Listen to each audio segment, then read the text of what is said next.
मार्ग के नीचे देखो जरा क्या है, गहरा समुद्र। ऊपर से अगर तुम इसे छोड़ दोगे अपने हाथों में से, या जल में डूब करके मर जाएगा। और इसे कोई ना कोई जल में रहने वाला जीव है ना, इसका भक्षण कर लेगा, खा जाएगा इसे। ये तो मरना ही है, फिर अपने हाथों से क्यों मारना चाहते हो? जब जिसकी मृत्यु नजदीक आ गई हो, फिर क्या फायदा अपने हाथों से मारना?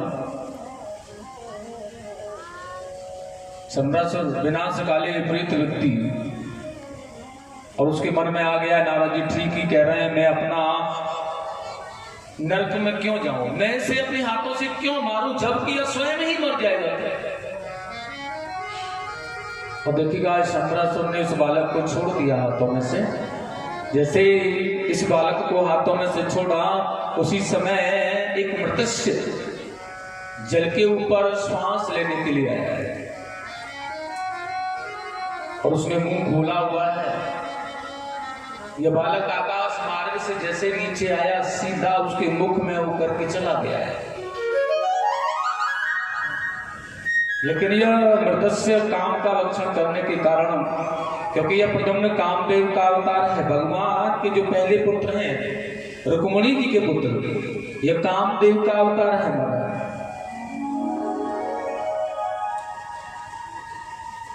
और काम का भक्षण करने के कारण यह दिव्य ही हो गई है मछली। तो आज बहुत ही प्रकाशवान लग रही है। मछुआरे ने जाल डाला तो वही मछली जाल में फंस गई, जिसके पेट में, जिसकी उदर में यह प्रद्युम्न गए हैं। और सुंदर सी दिव्य मछली को देखा है उस गहेलिये ने, तो उसे सम्रासुर की पाकशाला में भिजवा दिया। महाराज सम्रासुर इसके बहुत ही शौकीन है, अच्छा लगेगा उन्हें, दिव्य मछली है, वहीं पहुंचा दिया।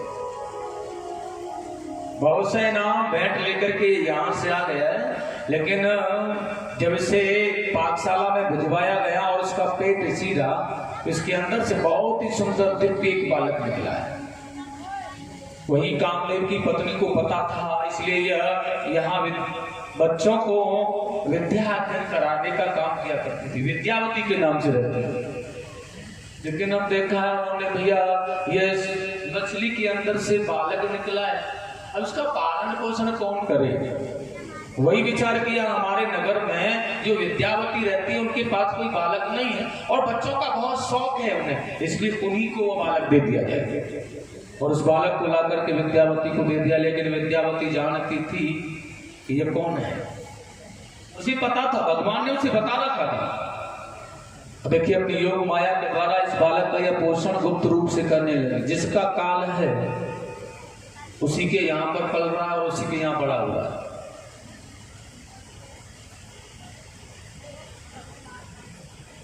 और योग शक्तियों के द्वारा आज विद्यावती ने इस बालक को कुछ ही समय में जवान बना दिया। जब जवान बना दिया, आखिरकार वह पत्नी है कामदेव। एक दिन की बात है, जब जवान हो गया यह प्रद्युम्न, तो उसे काम भावनाओं से निहारने लगी है यह रति। तभी प्रद्युम्न ने बड़ा सुंदर कहा, देवी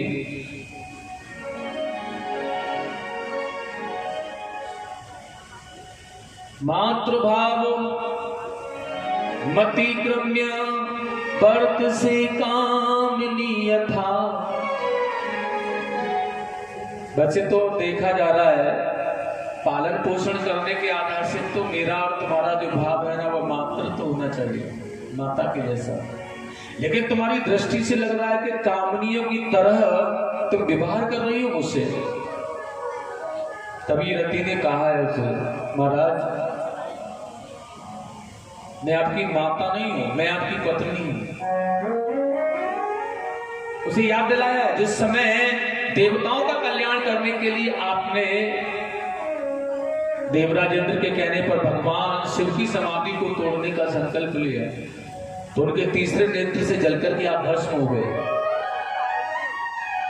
मैंने जाकर भगवान भोलेनाथ को मनाया उस समय, प्रभु जी मेरा इसमें क्या कसूर है? मुझे ये अपराध का दंड क्यों मिल रहा है? मेरा तो कोई दोष नहीं है ना, मेरा तो कोई कसूर नहीं है ना, फिर मुझे आपने क्यों दंड दिया है? तो मेरी भक्ति से प्रसन्न होकर के भगवान ने कहा था, देवी तुम्हारा पति स्वशरीर के द्वारा तुम्हें द्वापर युग के अंत में भगवान कृष्ण के पहले पुत्र होकर के आएंगे रुक्मिणी जी के गर्भ से, तब तुम्हें मिलेंगे। और प्रद्युम्न को आज रति ने बहुत अच्छी तरह से समझा बुझा दिया है, आपका ये अवतार ऐसे ही नहीं हुआ है, पापियों का संहार करने के लिए हुआ है भगवान, और तुम्हें यह सम्रासुर का वध करना है। अब तो प्रद्युम्न को अपने अवतार का भाव पता पड़ा, उसे एहसास हुआ बलशाली है ये, बहुत ही जितेंद्रिय और बहुत बड़ा बलवान है कामदेव। इसलिए प्रद्युम्न ने जाकर के आज रति के कहने पर सम्रासुर को जाकर के ललकार दिया है, और सम्रासुर के सेनापतियों के साथ, महाबलशाली योद्धाओं के साथ आज अकेले ही प्रद्युम्न ने सम्रासुर का वध कर दिया। और इसका वध करने के बाद में यह रति को वहां से लेकर के विद्यावती को बड़े सुंदर द्वारका के लिए प्रस्थान कर गए। द्वारका में जब ये आए हैं तो बहुत सुंदर सम्मान, बहुत सुंदर स्वागत इनका किया गया है। प्रेम से बोलेंगे द्वारकाधीश भगवान की।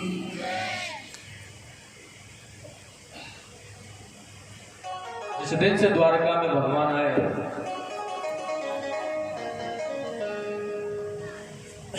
उस दिन से मंगल ही मंगल द्वारका में होता है, केवल मंगल, आए दिन मंगल ही मंगल होते रहते हैं। सुखदेव स्वामी ने कहा, राजा परीक्षित ये प्रद्युम्न लौट करके द्वारका आए हैं ना, उतने समय में इस द्वारका में क्या हुआ है पता है? आपके भगवान श्री कृष्ण के बहुत से विवाह हुए हैं, 16,107 विवाह हो गए। अब तो परीक्षित जी महाराज का मन किया है, हमारे भगवान कृष्ण ने, प्रभु जी ने इतने विवाह किस प्रयोजन से किए, क्यों किए, क्या कारण था, बताना प्रारंभ किया है यार सुखदेव स्वामी ने। राजन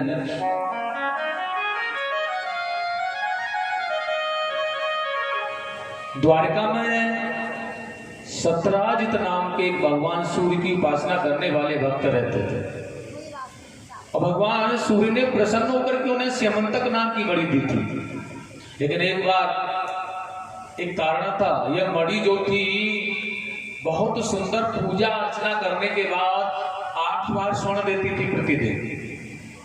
हमारा एक दिन भगवान ने इन्हें बुलाया सतराजित को और कहा, भैया यह इतना धन तुम्हें यह मणि देती है, बहुत ज्यादा धन होने पर संकट आ जाता है, ऐसा न हो कि कहीं तुम्हारे सामने परेशानी आ जाए, समस्याएं आ जाएं, इसलिए हमारा मन है आप इस मणि को राजकोष में जमा कर दें, या फिर मणि को जमा ना करें तो मणि से प्राप्त होने वाले धन को राजकोष में जमा करें, जिससे आपको प्रताप मिलेगा, यश मिलेगा, आपके नाम से ही सारे यज्ञ कराए जाएंगे, अनुष्ठान कराए जाएंगे, कन्याओं का विवाह किया जाएगा, बाबड़ी ताल तलैया खुदवाए जाएंगे, बाग लगवाए जाएंगे, इसका यश तुम्हें ही मिलेगा।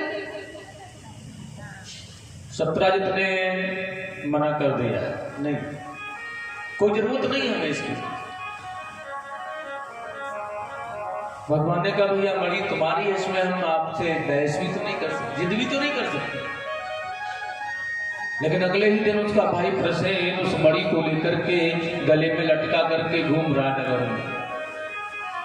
क्या है किसी के पास में इतनी सौंदर्यवान मणि जो कि इतना सुंदर प्रकाश दे रही हो, यह उदंड प्रवृत्ति का है, और उस मणि को लेकर के घूम रहा है गांव में।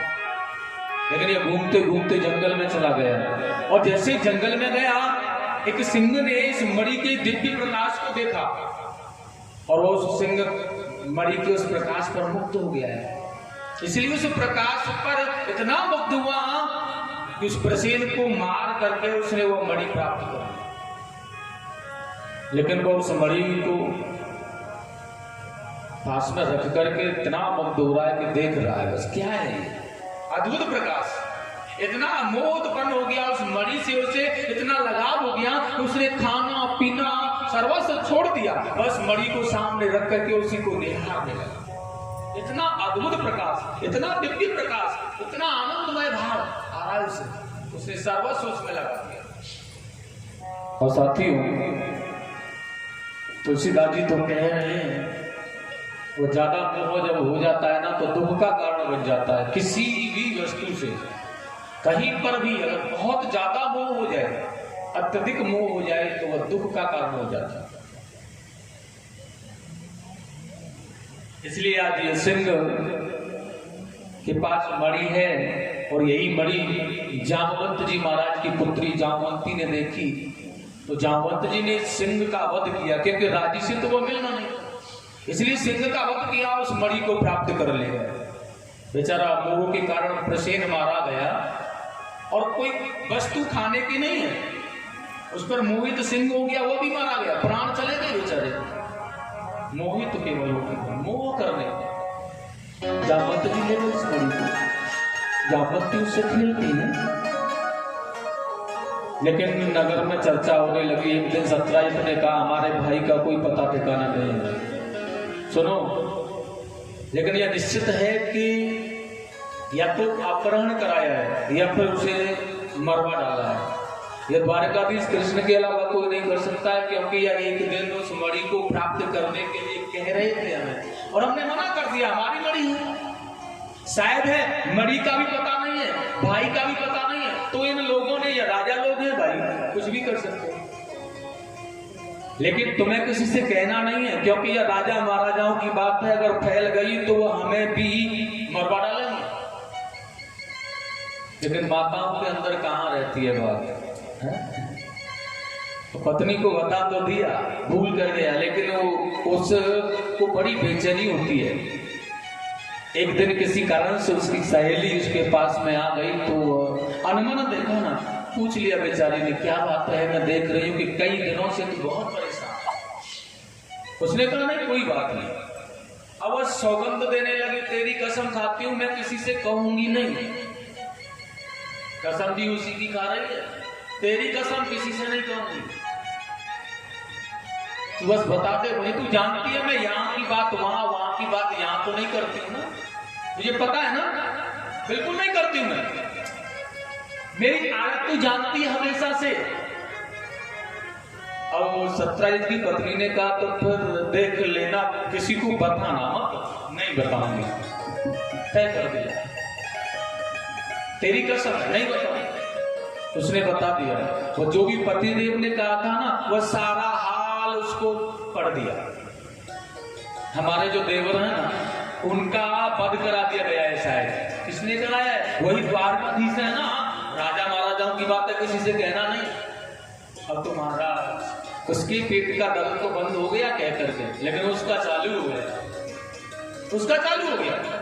अब बेचारी बहुत परेशान रहती है। उसकी पड़ोसी ने एक दिन देखा, बेचारी बहुत दुखी सी, परेशान सी, मन में उसकी खुदर खुदर होती रहती है।